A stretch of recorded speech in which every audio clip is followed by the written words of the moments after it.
Hey everybody, it is April 8th. I'm Adam and this is your daily dose of today.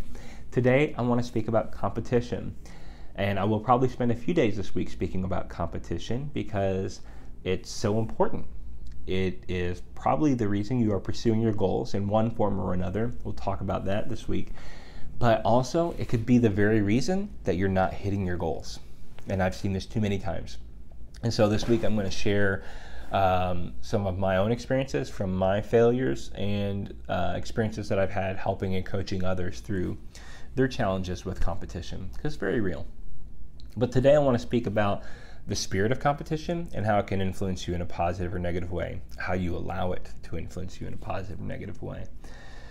Now, in the positive way, it inspires you to greatness. Right? So if I take a classic scenario, when I was a kid, Michael Jordan was the undisputed king of basketball.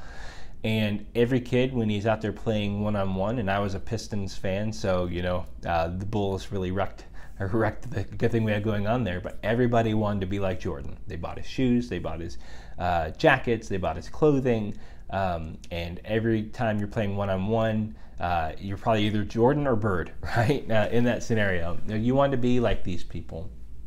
And because of that, so many kids got out there and played their hearts out.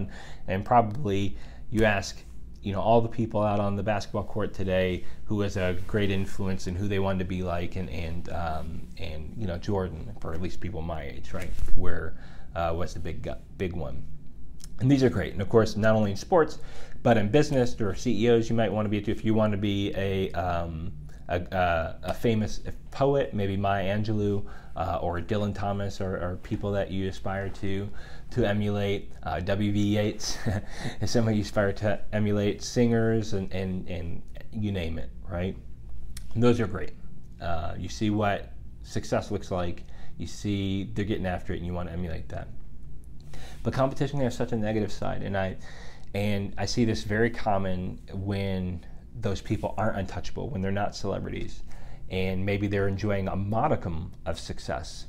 And because they're enjoying a modicum of success and you are not yet, that works an evil spirit of competition that is detrimental to your success and sometimes your health. And you see this, I see this commonly in a work scenario, or maybe in a local business scenario, in your community, even in neighborhoods, even amongst the lawns. There's a reason they call it keeping up with the Joneses, right? How many times do people spend so much money on things they don't need to impress people who don't give a crap about them or what they have? I see it too many times, right? And it really comes down to this, and I like this analogy. Success is a light.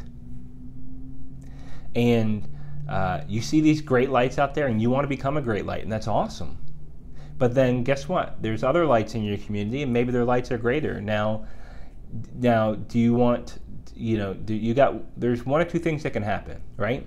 Either your light you can either work to make your light greater and burn brighter, so that way you attract others and reach others, right? Or you can work to try and diminish somebody else's light. And it's that latter spirit that I see get so many people caught up. You know what? Like, if Bob, I think I keep using Bob there, but if Bob's success is bothering you, then you need to check yourself. If you're upset that people are listening to Bob and not you, then what are you going to do about it today? And if your answer in response to that has anything to do with Bob, stop. I know this is all about start where you are, but stop, because you're not ready to go. That's the wrong direction. You can't control Bob, and maybe Bob's a bad guy, maybe Bob's a jerk, right? Or whatever. Maybe Bob doesn't enjoy it. Maybe Bob's success is fake. But what are you going to do about you? If you wiped Bob off the map, you're not any more successful. You're not.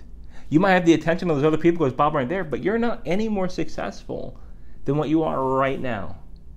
And it's not Bob's success that's actually irritating you. It's your own lack of success. That's the newsflash. So what are you going to do about it? Right? There's room for plenty of bright lights out there today. And as a matter of fact, the better Bob does, the better it helps you. It's true. A rising tide lifts all boats. And whether it's in your community or at your job, if you and Bob can both be dynamos and wizards and doing what you do and everything you touch turns to gold, then that's awesome. Isn't that beneficial for your company as a whole? Isn't that beneficial for you? Don't you want to be at your best? And ultimately, look, if the only way you can be more successful than Bob or Jane is for them to be taken out of the competition, then you're not the best. You didn't beat them. If that's what it takes. To be the best, you have to beat the best. And you know what? I want a strong competition because I believe iron sharpens iron. And this has been your Daily Dose of Today.